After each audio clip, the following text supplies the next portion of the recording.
وبرکاتہ نحمدہ ونصلی علی رسولہ الکریم اما بعد معزز علماء اکرام، معزز برادران اسلام اور ہمارے بھوپال کی مشہور اور معروف شخصیت محترم جناب عزیز قریشی صاحب، سابق گورنر اور سابق منسٹر مدھیہ پردیش، ایسے ہی ہمارے شہر کے ہر دل عزیز جناب عارف مسعود صاحب، اسی طرح ایک اور شخصیت ساجد علی ایڈوکیٹ صاحب، اور ہمارے شہر کے نائب مفتی حضرت مولانا مفتی علی قدر صاحب، اور بہت سارے اسٹیج پہ یہاں جمع ہیں۔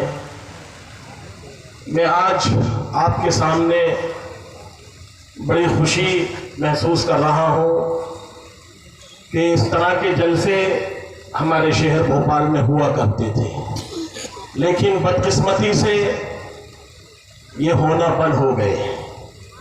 لیکن آج مجھے بہت خوشی ہے کہ یہ جلسہ سیاسی بھی ہے اور یہ ملک کی آزادی کے اوپر بھی ہے اور علماء کی موجودگی بھی ہے۔ اس سامنے آپ کے اس جلسے کا مقصد دو چیزیں ہیں کہ اس میں جنگ آزادی میں اس ملک کی مسلمانوں کا کردار کیا رہا، اور دوسرا موضوع کہ اس وقت کے موجودہ حالات کیا ہیں۔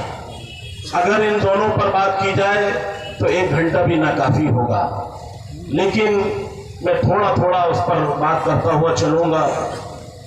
آپ جانتے ہیں مسلمانوں کا اس ملک میں کردار کیا رہا۔ میں آپ کو بتانا چاہتا ہوں مسلمانوں کا سب سے بڑا کردار رہا ہے اس ملک میں۔ آپ کو معلوم ہونا چاہیے اس ملک ہندوستان میں انگریزوں سے پہلے مسلمانوں کی 900 سال حکومت تھی۔ کیوں صاحب 900 سال حکومت رہی ہے نہیں رہی؟ تو آپ کو یہ معلوم ہونا چاہیے اس ملک ہندوستان میں مسلمانوں کی 900 سال حکومت رہی۔ بدقسمتی سے یہ ملک ہندوستان مسلمانوں سے چلا گیا اور اس کے اوپر انگریزوں کا تسلط ہوا، اس ملک پہ انگریزوں کا قبضہ ہوا۔ لیکن مسلمانوں جس سے گھر چھنتا ہے، جس سے ملک جاتا ہے، افسوس بھی اسی کو ہوتا ہے۔ تو یہ ملک مسلمانوں کا تھا، یہ حکومت مسلمانوں کی تھی، تو افسوس بھی مسلمانوں کو ہوا، غم بھی مسلمانوں کو ہوا، افسوس بھی مسلمانوں کو ہوا۔ تو مسلمانوں نے یہ کہا کہ ہم اس کے خلاف انگریزوں سے اعلان جہاد کریں گے، ہم انگریزوں سے جنگ لڑیں گے، کیونکہ مسلمانوں کی 900 سال کی حکومتیں چلی گئیں، تو افسوس بھی تھا، غم بھی تھا۔ تو مسلمانوں نے اعلان جہاد کر دیا اور مسلمانوں نے انگریزوں سے لڑنا شروع کر دیا۔ مسلمانوں، آپ نے اتنی اس ملک میں قربانی دی ہے، آپ نے اس ملک میں 150 سال آپ نے تنہا اس ملک میں انگریزوں سے لڑتے رہے، انگریزوں سے لڑتے رہے، یہاں تک کہ دلی سے لے کر آگرہ کہ ہر طرف کے اوپر ایک عالم کی لاش ٹنگی ہوتی تھی، اور ریشمی رومال کا جو ذکر کیا وہ بھی سب سے پہلے مسلمانوں نے تحریک شروع کی۔ حضرت شیخ الہند نے اس کی تحریک کو شروع کیا اور وہ 150 سال تک لڑتے رہے۔ لیکن بدقسمتی سے مسلمان اکیلا لڑ رہا تھا، ہار جاتے تھے، کامیابی نہیں مل پا رہی تھی۔ ہمارے مسلمانوں نے، ہمارے اس وقت کے جمعیت علماء کے بزرگوں نے اعلان کیا اور یہ کہا کہ آج سے ہم ہندو اور مسلمان اس ملک میں ہم ساتھ مل کے جنگ لڑیں گے، اور اس ملک میں جب ساتھ مل کے جنگ لڑیں گے تو یہ ملک کو آزاد کروائیں گے۔ پھر مسلمانوں نے اور ہندوؤں نے ساتھ مل کے جب جنگ کو لڑی تو اللہ تعالیٰ نے 1947 کے اندر 3 دن پہلے 15 اگست کے دن اس ملک کو انگریزوں سے آزاد کروایا۔ یہ ملک آزاد ہوا۔ مسلمانوں، آپ کی اتنی قربانی ہے، آپ کا وہ خون اور پسینہ اس ملک کی زمین میں ملا ہوا ہے۔ بدقسمتی سے اس وقت کی موجودہ سرکار مسلمانوں سے یہ کہتی ہے کہ آپ NRC لائے، CA لائے، آپ اپنے کاغذات بتاؤ۔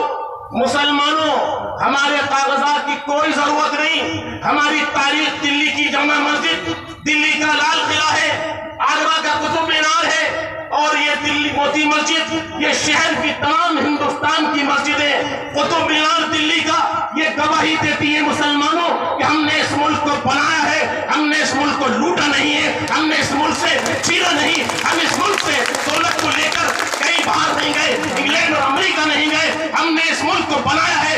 اس ملک میں جب ہماری حکومت تھی، مسلمانوں کا چراغا چلتا تھا، مسلمانوں کا تخت و تاج تھا، اس ملک کے اندر 900 سال مسلمانوں کی حکومت رہی، اس وقت ہم اس ملک کو، دنیا پورے اس ملک کو سونے کی چڑیا کے نام سے جانتا تھا۔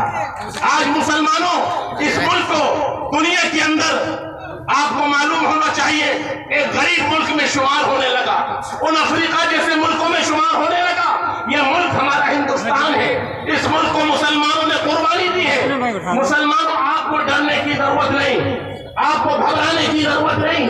اللہ تعالیٰ نے قرآن پاک میں فرمایا، اللہ تعالیٰ قرآن پاک میں فرماتے ہیں وَلَنَبْلُوَنَّكُمْ بِشَيْءٍ مِّنَ الْخَوْفِ وَالْجُوعِ وَنَقْصٍ مِّنَ الْأَمْوَالِ وَالْأَنفُسِ وَالثَّمَرَاتِ۔ مسلمانوں، یہ جو حالات چل رہے ہیں، یہ کوئی نئے حالات نہیں ہیں مسلمانوں تم پر، اس سے پہلے بھی مسلمانوں پہ آئے اور بہت ساری قوموں پہ آئے۔ اللہ نے قرآن میں فرما دیا، اللہ کا وہ وعدہ پورا ہے۔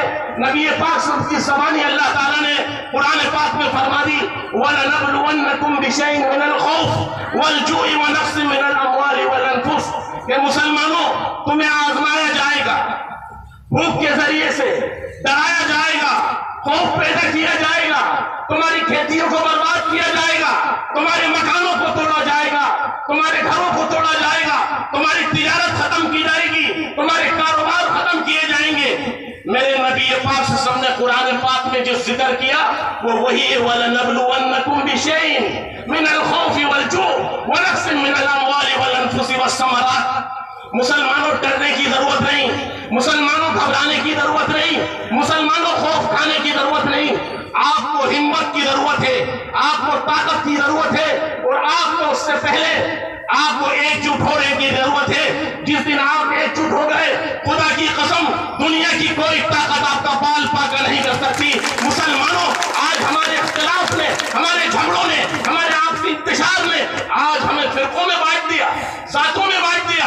مسلمانوں یاد رکھو، کل بھی تم نے اس ملک پہ 900 سال حکومت کی ہے اور انگریزوں نے چھینا، ہو سکتا ہے کہ اللہ تعالیٰ پھر مسلمانوں کی حکومت لائے اور کامیابی ملے گی۔ مسلمانوں، ہندوستان میں ہمیں آپ کو اور ہمیں ڈٹے رہنا ہے، اس ملک کی حفاظت کرنا ہے، اس ملک کو باقی رکھنا ہے۔ اس ملک کی زمین سے ہم محبت کرتے ہیں، اس ملک کی زمین سے پیار کرتے ہیں۔ مسلمانوں، آج ہمارے جو دور چل رہا ہے، ہمیں ڈرایا جاتا ہے، خوف پیدا کیا جاتا ہے۔ مسلمانوں، آپ کو قوم ہو، نبی پاک سے ان کی امت ہو، آپ کو ڈرنے کی ضرورت نہیں، آپ کو گھبرانے کی ضرورت نہیں۔ ارے یہ جان اللہ نے دی ہے، اگر دین کے لیے، ملک کے لیے، اسلام کے لیے، اپنے تحفظ کے لیے اگر چاہتی ہے تو چلی جائے، اور اگر جائے گی تو آپ شہید کہلاؤ گے، اور اگر آپ جیتو گے تو آپ غازی کہلاؤ گے۔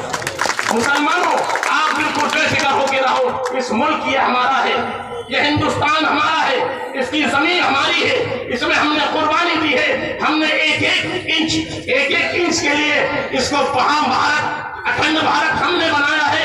یہ ملک تو ذرا سے ٹکڑوں میں اور ایک چھوٹی چھوٹی اسٹیٹوں میں بنا ہوا تھا۔ اس ملک کو اکھنڈ بھارت اگر کسی نے بنایا تو کس نے بنایا؟ مغلوں نے بنایا، پٹھانوں نے بنایا۔ اس ملک کو اکھنڈ بھارت، ہندوستان کی دنیا میں پہچان کس نے کرائی؟ ہمارے مسلمانوں نے کرائی، ہمارے بادشاہوں نے کرائی۔ مسلمانوں، 47 میں تو اس ملک کو اور بٹوارا کر دیا، چھوٹا سا بنا دیا۔ یہ ملک بہت لمبا، بہت دور تک جاتا تھا، آج اس ملک کو تنگ کر دیا۔ اس لیے میں آپ سے یہ کہنا چاہتا ہوں، اس زمین سے، اس اسٹیٹ سے، کہ مسلمانوں، آج جو ہم جس مقصد کے لیے جمع ہوئے ہیں، آپ کے سامنے اس ملک کی چناؤ آنے والے، اس ملک کے آپ کے سامنے وہ راستہ آنے والا ہے جو آپ کو اختیار کرنا ہے۔ آپ کو بڑی سمجھ بوجھ سے کام لینا ہے، آپ کو ہوش عقل مندی سے کام لینا ہے۔ بعض لوگ یہ کہتے ہیں کہ مسلمانوں کا اور علماء کا سیاست سے کیا تعلق؟ میں یہ پوچھتا ہوں، میرے نبی کیا تھے؟ میرے نبی دنیا کے پردھان منتری تھے، میرے نبی دنیا کے وزیر تھے، میرے نبی بھی تھے، میرے نبی خاتم الرسول تھے، میرے نبی آخری امام تھے، میرے نبی دنیا کو ہدایت دینے والے تھے۔ وہ دنیا کے اندر سیاست کرنے والے کون تھے؟ میرے بھائیوں وہی نبی تھے، ہم اس نبی کی اولاد ہیں، ہم سیاست بھی کریں، ہم ساری چیزیں کریں، مسلمانوں کسی چیز کا اسلام میں منع نہیں ہے، کسی چیز کو اسلام نے روکا نہیں، لیکن غلط کام کرنے سے منع کیا ہے، غلط چیزوں سے منع کیا ہے، غلط باتوں سے منع کیا ہے، زنا خوری سے منع کیا ہے، چوری سے منع کیا ہے، جھوٹ سے اسلام نے منع کیا ہے، کسی کو دھوکہ دینے سے منع کیا ہے، کسی کے ساتھ بغض و عداوت رکھنے سے منع کیا ہے۔ یہ آپ نے ہم نے اس چیز کو چھوڑ دیا، جس کی وجہ سے آج ہمارے اوپر یہ حالات آئے۔ اللہ کے رسول نے فرمایا اعمالکم و اموالکم، جیسے تمہارے اعمال ہوں گے ویسے تمہارے اوپر تمہارے بادشاہ مسلط کر دیے جائیں گے۔ جب ہمارے اعمال صحیح ہو جائیں گے، ہمارے معاملات صحیح ہو جائیں گے، ہمارا کردار صحیح ہو جائے گا۔